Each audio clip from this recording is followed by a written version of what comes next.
안녕하세요. 김정우의 경제TV. 오늘은 중국과 결별하고 있는 대만, 그 대만의 경제 상황에 대해서 말씀드리려고 합니다. 우리에게 중국은 아주 큰 고민거리 중에 하나죠. 지금 우리가 우한 폐렴 사태 겪고 있듯이 심지어 위험하기까지 한데요. 그렇다고 끊고 살자니 경제가 걱정됩니다. 우리나라 수출의 27%가 중국에 대한 수출이니 말이죠. 그런데 대만에서 놀라운 일이 벌어지고 있습니다. 대만, 이 나라 한국보다도 더 중국 경제에 의존하고 있는 나라입니다. 수출의 29%가 대중 수출입니다. 그 대만이 중국하고 결별을 시작했습니다. 당연히 경제가 주저앉을 것 같잖아요. 그런데 대만 경제는 오히려 성장률이 더 높아지고 있습니다. 한국, 일본, 싱가포르 같은 경쟁 상대국들 중에서 가장 성장률이 높아졌어요. 중국과 관계를 끊더라도 경제가 좋아질 수 있음을 보여주는 사례인 겁니다. 그 말씀을 드리려고 합니다. 사실 저 자신도 대만의 성장률이 반등하고 있다는 사실을 모르고 있었습니다.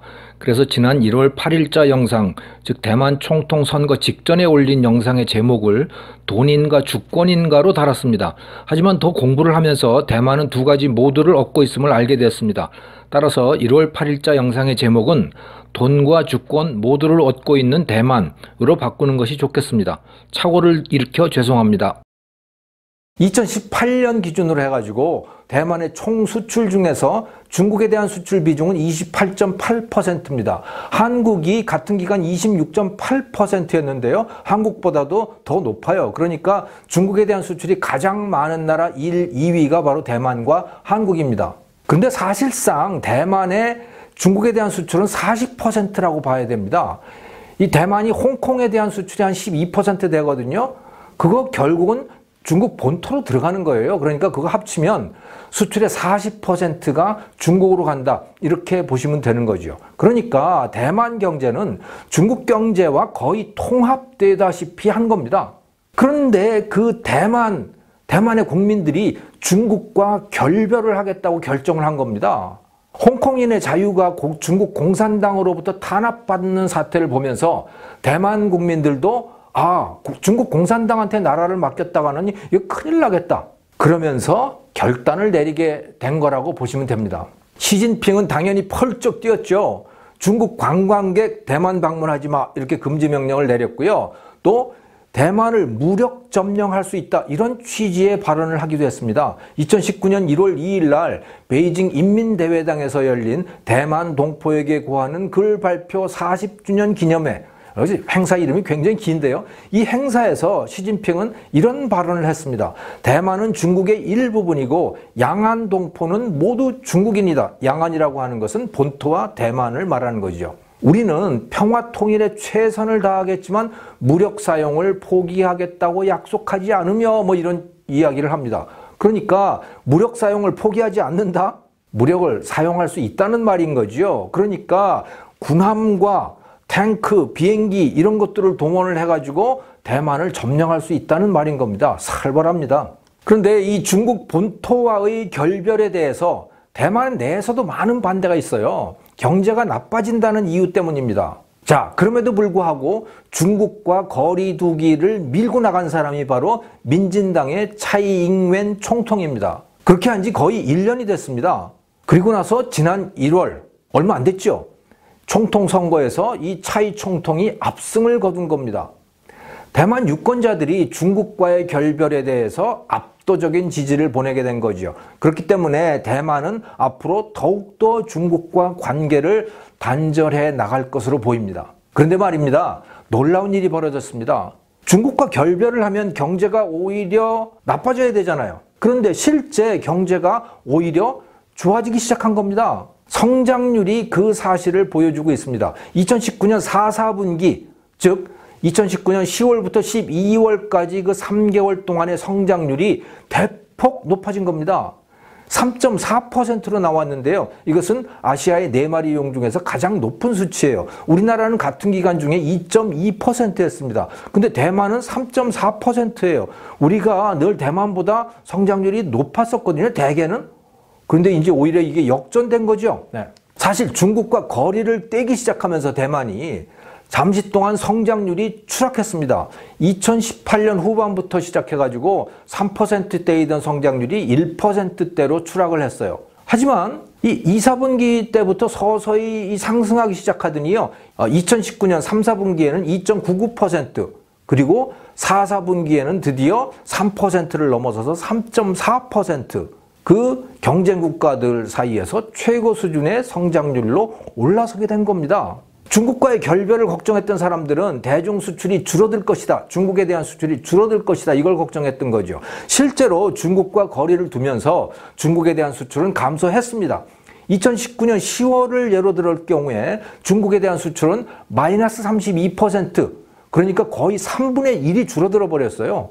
그런데 다른 건 늘어난 게 많은 거죠. 미국과 관계가 좋아지면서 대미 수출이 23%가 늘었고요. 그래가지고 그걸 합치고 나면 결과적으로 수출이 3.4% 줄었는데 뭐 거의 줄었다고 볼 수 없는 거죠. 대중 수출이 32%가 줄어든 걸 생각하면 다른 데서 상당히 보충이 된 겁니다. 또 중국으로부터의 관광객은 줄었는데 호주, 뉴질랜드, 동남아 이런 곳으로부터의 관광객이 늘었습니다. 무엇보다도 눈에 띄는 것은요, 생산시설에 대한 투자가 늘어났다는 겁니다.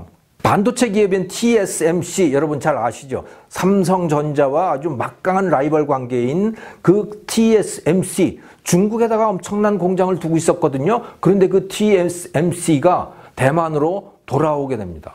다른 기업들도 그런 기업들이 많이 생긴 거예요. 그러다 보니까 대만에서의 이 생산시설에 대한 투자가 크게 늘어난 겁니다.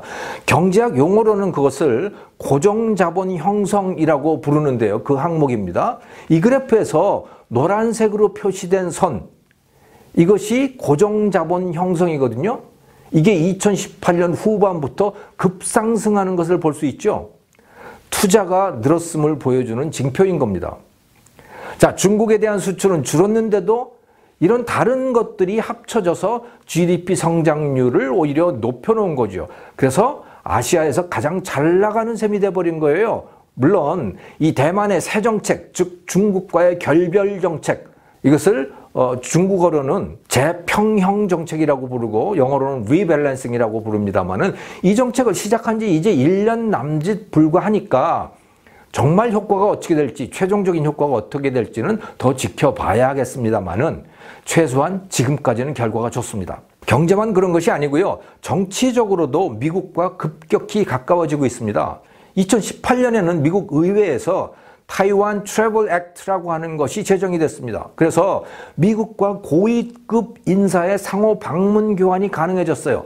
지금까지는 미국도 중국 눈치를 보려고 이 대만과는 사실 외교 관계를 제대로 하고 있지 않았었잖아요. 그게 이제 열린 겁니다. 2019년 작년에는 대만 동맹에 대한 국제적 보호 및 향상법, 타이완 Allies International Protection and Enhancement Initiative Act라고 하는 이런 법을 제정을 했어요, 미국 의회가. 그래서 대만을 동맹국으로 격상을 시킨 겁니다. 중국이 있음에도 불구하고. 이제 중국은 거의 적처럼 되고 동맹국은 오히려 대만 쪽이 된 것이죠. 그리고 아마도 미국의 인도 태평양 전략, 그래서 일본, 인도, 호주가 주축이 된 그리고 중국을 봉쇄하는 이 전략이 있지 않습니까? 여기에 대만이 참여할 수도 있을 것 같습니다. 국제적으로 고립되었던 대만에게 완전히 새로운 기회가 열리고 있는 겁니다. 중국과 결별을 하게 되면서 생겨난 변화들인 거지요. 한국은 어떤가요? 문재인 정부는 어떻게든 중국 공산당에 잘 보이려고 애쓰는 모습 참 애처로워 보이기까지 합니다. 이거 거의 불치병 수준인 것 같아요. 교체해야만 해결될 수 있을 것 같습니다, 우리나라가. 자, 그러면 정권이 바뀐다고 한번 가정을 해보죠. 그리고 나서 중국과 우리가 결별을 하게 되면 우리 경제가 좋아질 수 있을까요? 대만에 TSMC 같은 기업들이 돌아오고 있듯이 우리나라도 중국에 나갔던 삼성, LG, 하이닉스 이런 공장들이 한국으로 돌아올 수 있을까요? 글쎄요. 지금처럼 무슨 일만 생기면 모두 대기업 탓으로 몰아가는 이런 분위기 속에서는요, 이 기업들이 돌아올 가능성이 높아 보이지 않습니다. 오히려 한국이 아니고 중국을 떠나긴 하지만 베트남이나 미국으로 가버릴 것 같아요. 또 중국에 대한 수출이 줄어드는 대신에 대미 수출이, 미국에 대한 수출이 늘어날 수 있을까요? 글쎄요. 그것도 반신반의입니다. 지금과 같은 이런 반미적인 분위기 속에서, 국민들 분위기가 그런 속에서 미국이 문을 열어줄지 상당히 의문입니다. 하지만 그렇다고 하더라도 중국과 붙어 살면서 폐렴 바이러스에나 휘말리고 옴짝달싹 못하고 속국 진세로 전락해 가는 것보다는 오히려 그 편이 더 낫지 않을까요? 우리의 자유와 안전을 지키기 위해서 상당한 희생을 각오해야 되는 시대가 온 것 같습니다. 홍콩 시민들과 함께 용감한 선택을 한 대만 국민들을 다시 보게 됩니다. 김정호의 경제TV였습니다. 감사합니다.